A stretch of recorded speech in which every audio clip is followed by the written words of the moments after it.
ಚಪಾತಿ ಮಾಡ್ತಾಯಿದ್ದೀನಿ. ಚಪಾತಿಗೆ 2 ದೊಡ್ಡ ಸ್ಪೂನಿಂದ ಹಿಟ್ಟು, ಸ್ವಲ್ಪ ಉಪ್ಪು, ಸ್ವಲ್ಪ ಸಕ್ಕರೆ ಪುಡಿ, ಸ್ವಲ್ಪ ಎಣ್ಣೆ ಹಾಕ್ಕೊಂಡು ಒಣಾದೆ ಸ್ವಲ್ಪ ಕಲಿಸ್ಕೊಂಡು ಆಮೇಲೆ ಸ್ವಲ್ಪ ನೀರು ಹಾಕ್ಕೊಂಡು ಕಲಿಸ್ಕೋಬೇಕು. ಚಪಾತಿ ಹಿಟ್ಟು ಕಲಿಸ್ಬೇಕಾದ್ರೆ ಒಂದೇ ಸಲ ನೀರು ಹಾಕೋಬಾರ್ದು, ಸ್ವಲ್ಪ ಹಾಕ್ಕೊಂಡು ನೀರು ಹಾಕಿ ಕಲಿಸ್ಬೇಕು. ಹಿಟ್ಟು ಚಪಾತಿ ಮಾಡಬೇಕಾದ್ರೆ ಹಿಟ್ಟು ಕಲಿಸೋದೇ ಇಂಪಾರ್ಟೆಂಟು. ಜಾಸ್ತಿ ನೀರು ಹಾಕಿ ಒಂದೇ ಸಲ ಕಲಿಸ್ಬಿಟ್ರೆ ತೆಳ್ಳಗಾಗ್ಬಿಡುತ್ತೆ, ಚಪಾತಿ ಬರಲ್ಲ. ಇಲ್ಲ ಗಟ್ಟಿ ಆಗಿಬಿಟ್ರೆ ಚಪಾತಿ ತಿನ್ನೋಕೆ ಒಂಚೂರು ಚೆನ್ನಾಗಿರಲ್ಲ.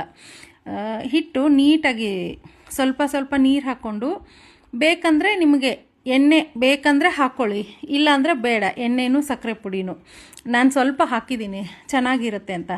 ಹಿಟ್ಟು ಕಲಸಿದಾದ್ಮೇಲೆ ಸ್ವಲ್ಪ ಎಣ್ಣೆ ಹಚ್ಬಿಟ್ಟು 1 ಅವರ್ ಎತ್ತಿಟ್ಬಿಡ್ಬೇಕು. ಚಪಾತಿ ಹಿಟ್ಟು ಒಂದು ಸಲ ಕಲಸಿಟ್ಟು 1 ಅವರ್ ಆದಮೇಲೆ ನಾದ್ಕೊಂಡು ತೊಗೋಬೇಕು. ಈ ಹಿಟ್ಟನ್ನ ಎಷ್ಟು ಚೆನ್ನಾಗಿ ನಾದ್ತೀವೋ ಅಷ್ಟು ಚೆನ್ನಾಗಿ ಚಪಾತಿ ಸಾಫ್ಟಾಗಿ ಬರುತ್ತೆ.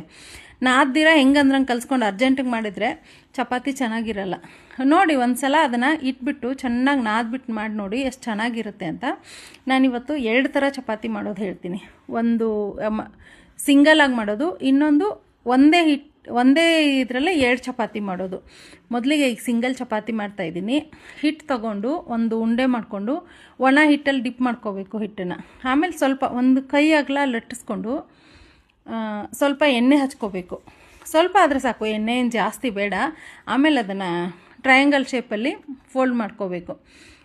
ಚಪಾತಿ ಟ್ರಯಾಂಗಲ್ ಶೇಪೇ ಬರುತ್ತೆ, ಅದಕ್ಕೆ ನಾನು ಮೂಲೆಗಳಲ್ಲಿ ಸ್ವಲ್ಪ ಫೋಲ್ಡ್ ಮಾಡ್ಕೋತೀನಿ. ಇವಾಗ ಇನ್ನೊಂದು ಸಲ ಒಣ ಹಿಟ್ಟಲ್ಲಿ ಡಿಪ್ ಮಾಡ್ಕೋಬೇಕು.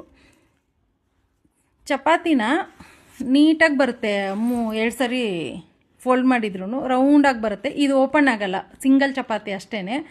ರೌಂಡ್ ಮಾಡಿಕೊಂಡು ಈಗ ತವೆಗೆ ಸ್ವಲ್ಪ ಎಣ್ಣೆ ಹಾಕಿ 2 ಕಡೆನೂ ಚೆನ್ನಾಗಿ ಬೇಯಿಸಿ. ಚಪಾತಿ ತುಂಬ ಚೆನ್ನಾಗಿ ಬರುತ್ತೆ 2 ಕಡೆನೂ ಬೇಯಿಸಿದರೆ. ನೋಡಿ ಕಲರ್ ಎಷ್ಟು ಚೆನ್ನಾಗಿ ಬರುತ್ತೆ. ಅದೇ ಹಿಟ್ಟು ಕಲಸೋದು ಸರಿಯಾಗಿಲ್ಲ ಅಂದರೆ ಅಷ್ಟು ಚೆನ್ನಾಗಿ ಬರಲ್ಲ. ಆಮೇಲೆ ಇವಾಗ ಇನ್ನೊಂದು ತೋರಿಸ್ತೀನಿ. ಆವಾಗಲೇ ತೊಗೊಂಡಿದ್ವಲ್ಲ ಅದೇ ಹಿಟ್ಟಲ್ಲೇ 2 ಭಾಗ ಮಾಡ್ಕೊಳ್ಳೋದು. ಚಿಕ್ಕದಾಗಿ 2 ಮಾಡಿಕೊಂಡು 2ನೂ ಅಂಗೈ ಆಗಲ್ಲ, ಚಿಕ್ಕದಾಗಿ ಲಟ್ಟಿಸ್ಕೊಂಡು ಒಂದು ಸೈಡ್ ಎಣ್ಣೆ ಹಚ್ಚಬೇಕು. 2ಕ್ಕೂ ಏನು ಬೇಡ, ಎಣ್ಣೆ ಜಾಸ್ತಿ ಆಗುತ್ತೆ.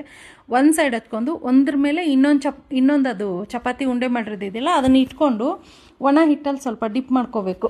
ಇದನ್ನು ಡಿಪ್ ಮಾಡಿಕೊಂಡು ನೀಟಾಗಿ ಲಟ್ಸ್ಕೋಬೇಕು. ಇದು ತುಂಬ ರೌಂಡಾಗಿ ಬರುತ್ತೆ ಚಪಾತಿ, ಒಂಚೂರು ಆ ಕಡೆ ಈ ಕಡೆ ಆಗಲ್ಲ, ಸರ್ಕಲ್ ಥರ ಬರುತ್ತೆ.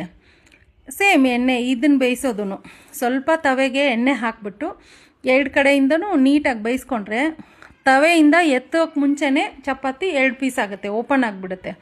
ಅಷ್ಟು ಚೆನ್ನಾಗಿ ಬರುತ್ತೆ. ಒಂದು ಸಲ ಟ್ರೈ ಮಾಡಿ, ಈಸಿಯಾಗಿ ಬಂದುಬಿಡುತ್ತೆ.